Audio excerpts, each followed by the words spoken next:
Thank you for tuning in. In this video, I want to introduce an app we just released to the App Store for DJI drones that automates the process of capturing Flatland or Inception style photos. Now, it's called Droneception.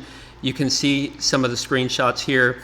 Earlier this year, a Turkish photographer named Aydin, I hope I'm pronouncing that correctly, just went viral on the internet and created these amazing vertical style photos where you're looking at an object, but at the same time, it sort of warps or bends to a nadir photo where you're looking down upon it. If you haven't seen Aydin's work, I'll definitely put a link to it below. It's just beautiful.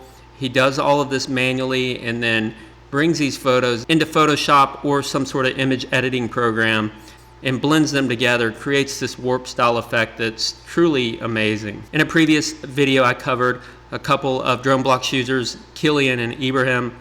They came up with the algorithm to fly the drone over the point of interest and capture these photos using Droneblocks. So many users have been shooting these with Droneblocks, creating these missions, modifying them to suit their needs, but many users had also asked, is there an easier way to do this and automate it with a simple app? And as I've covered on my channel previously, I've been working with the DJI SDK for a couple years and wanted to simplify that. And using a simple algorithm that was generated from our community, I want to just walk you through Droneception. So when you launch it, you have this tutorial that shows you what you need to do to plan your mission and then capture your photos. So after the onboarding tutorial, you're in the app. And what you can do is, if you're in the air, you can preview your mission, you can change your aircraft yaw and location, you can adjust the radius based on how far away or how high you want to go, as well as the number of photos. Now, we found that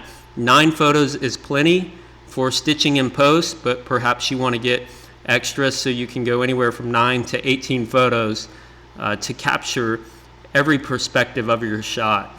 While Droneception makes it easy to capture your images, it's very similar to DronePan in that automating the image capture with your drone is just one small piece of the equation. So I'm going to put a link to Kilian's video below. What he has actually done is created a Photoshop action. You'll see it here in the description that you can download. Be sure to watch the video because it walks you through this process of being able to warp these photos, blend them, and get a nice Inception style photo. In addition to Kilian's tutorial, we do have a Facebook group. I highly recommend, if you're interested in this, come join us. There's a lot of amazing tips and tricks being shared as it relates to creating these photos. You can see many users are still learning the process. I definitely am. There's a lot more work involved with putting these together than what is involved with shooting a panorama. So feel free to join the Facebook group. Even if you don't have the app and you want to get in here and learn how to do it manually, it's a great resource. And lastly, let me mention that Droneception is not free. It is $4.99.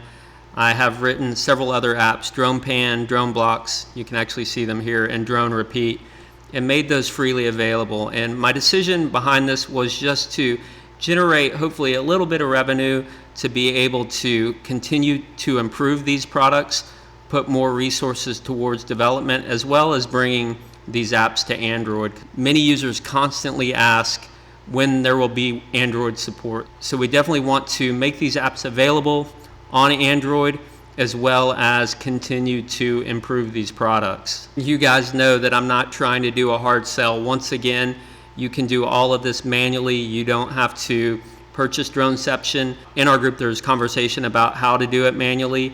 So that's always an option. So I wanted to share this. It's a truly rewarding process of being able to create these style of photos. If you guys have any questions or comments, please post them below. And until next time, thanks for watching.